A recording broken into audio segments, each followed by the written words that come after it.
basura sa inyong kailalim na inyong upuan. Ito po kayo ng kaayos. Kumusta kayo mga bata? Ayos lang po, teacher! Meron bang lumiban ngayon sa ating klase? Marami po, teacher! Nakalungkot naman, pero masaya ko na kayo ay nandito. Mga bata, pwede niyo ba usarin ang ating pamantayan sa klase? Opo, Ang teacher! malaki din ng karapatan. Kaayusan sa silid-aralan. Ayusin ang asal sa silid. Respeto sa guro at kamag-aral. Aktibo pero may respeto. Pakikisa sa lahat ng gawain. Alamin ang tama at mali. Tumupad sa mga tungkulin. Alisto sa alituntunin. Ngiti at kabaitan ay pairalin. May gusto ba kayong idagdag sa ating Wala na po, teacher! Maasahan ko ba itong na ma-apply ninyo sa ating talakayan ngayong araw?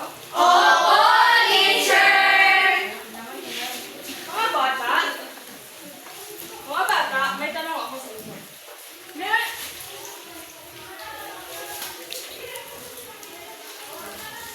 Mga bata, may tanong ako sa inyo. Meron ba kayong karapatan bilang isang tao o isang bata? Meron po, teacher! Bigay kayo ng halimbawa. Teacher! Jennifer? Dapat po mag-aral, teacher. Tama, Jennifer. Makakatanggap ka ng prize pa. Sino pa? Sherlyn? Sarapan niyo po matulog, teacher. Tama, Sherlyn. Tama! Gustong bigay ng halimbawa. Bethany? Dapat po kumain po. Tama, Bethany. Ngayon mga bata,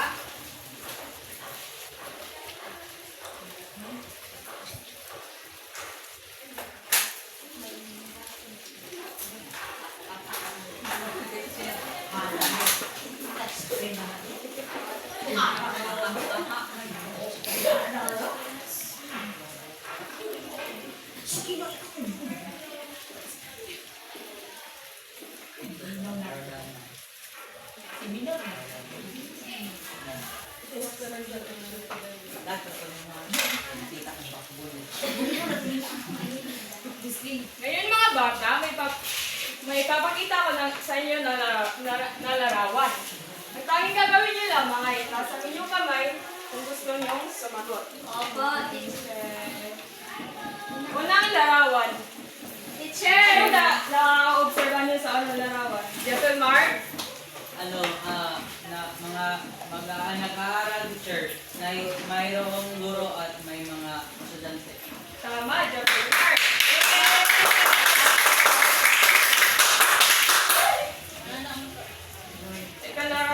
Ikalawang larawan. Teacher! Stephanie? Mga bata po na naglalaro sa party. Tama, Stephanie. Thank you, teacher. Sa ikatlong larawan, anong nakikita niyo? Teacher! Emily? Sir? Pamilya po, teacher. Tama,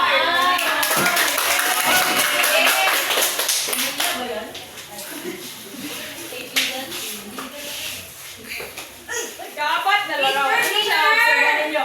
Melody? Pagboto, teacher. Tama, Melody. Makakatanggap ka ng prize from teacher. Bakit nga ba ito binibigay sa atin? Dahil ito ay pangangailangan ng mga bata at sangkatauhan.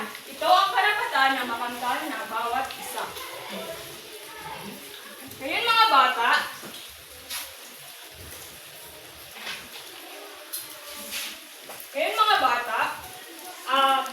basahin niyo ang ating layunin.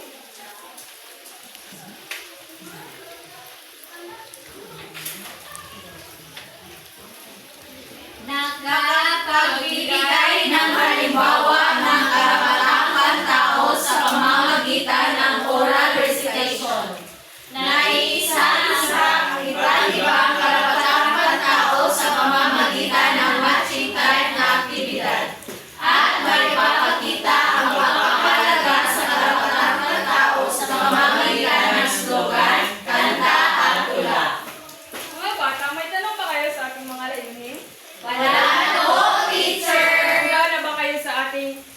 aktibidad? Handa na po kami! Ngayon, magkakaroon tayo ng aktibidad. Napamagat na karapatan ko, kilalanin mo. Panoto. Basahin niyo mga bata. Itugma ang mga salita ng mga karapatang pantao base sa mga deskripsyon. Bibigyan ko kayo ng 3 minuto. Ang unang makapaskil sa pisara ay siyang mananalo.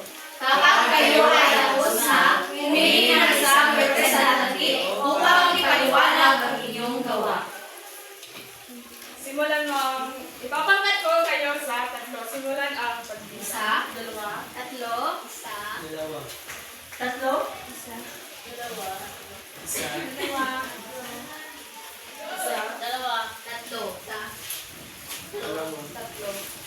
Unang pangkat, dito uupo. Kalawang pangkat, dito. At ikatlo, doon. Dalawa dito, dalawa dito. Tatlo, uupo. Pagdating nyo sa inyong pangkat, bumuo kayo ng malaking pino. Dalawa. Uy, hindi ka tinulong po ni Ray.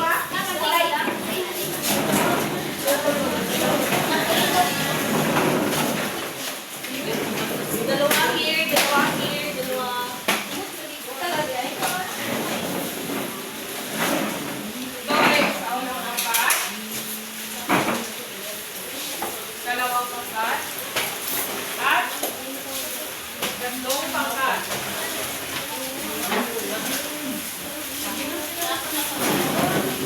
Mga bata, palaging kailangan ng ating pamantayan sa klase.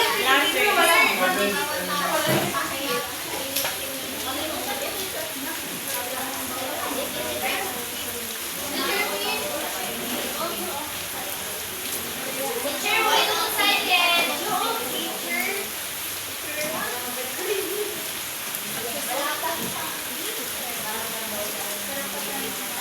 Trabaho.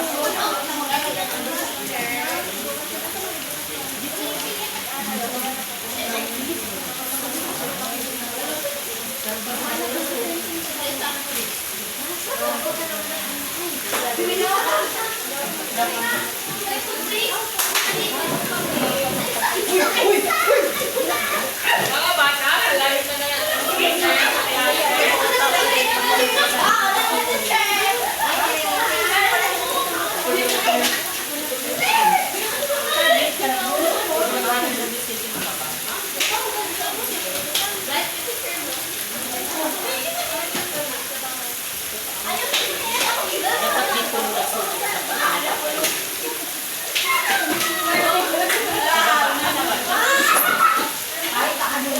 Teacher, wala rin spin. Ako din na teacher. Mga bata, palaging tandaan ang ating pamantayan sa klase.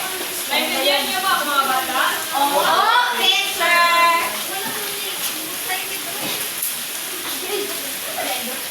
Bakit na minadako?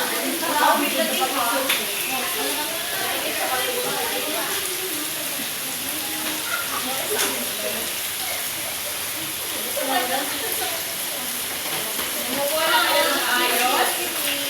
Ang unang nakakit ay Ang kato na.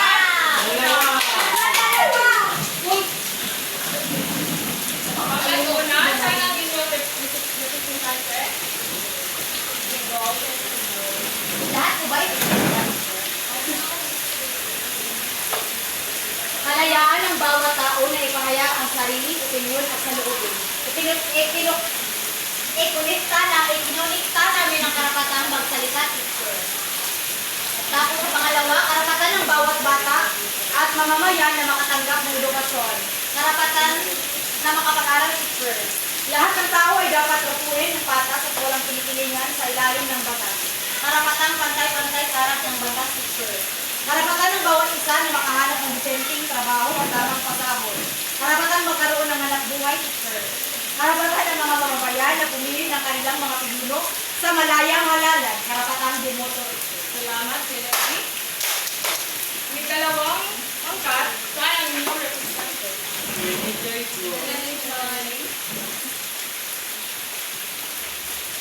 Magandang umaga, mga klaseng! Magandang umaga!